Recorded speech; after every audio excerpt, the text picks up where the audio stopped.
Hey all మన ఛానల్లో అయితే మనకిప్పుడు యూట్యూబ్ హైప్ ఆప్షన్ అనేది అనేబుల్ అయింది. ఇది ఎలాగా ఏంటనేది చూడండి. మీరు యూట్యూబ్ ఓపెన్ చేయగానే తరుణ్ తేజ టాక్స్ అనే ఛానల్ని సెర్చ్ చేయండి.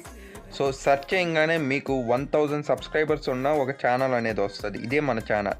సో దీంట్లో మనకు ఫస్ట్ వీడియోనే మనకు హైప్ అనే ఆప్షన్ అనేది అనేబుల్ అయింది. ఇలా వీడియో వచ్చాక ఇక్కడ మీరు స్క్రోల్ చేయాల్సి వస్తుంది. అక్కడ బెల్ ఐకాన్, సేవ్, షేర్, అలాగే ఇక్కడ మనకు హైప్ ఉంది కదా, హైప్ అనే బటన్ని క్లిక్ చేయాలన్నమాట.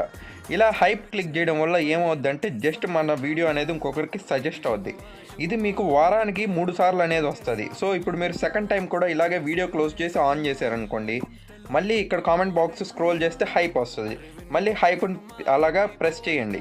సో ఇంకొక అటెంప్ట్ ఒకటే ఉంటుంది. ఇలాగ వారానికి 3 సార్లు అనేదే ఉంటుంది. సో థర్డ్ టైం కూడా ఇలాగ మన వీడియో చూసిన వాళ్ళు ఎవరైనా కూడా హైప్ చేస్తే ఇది పక్కన వాళ్ళకి రికమెండ్ అవుద్ది. అది నాకు కానీ చాలా వరకు హెల్ప్ఫుల్.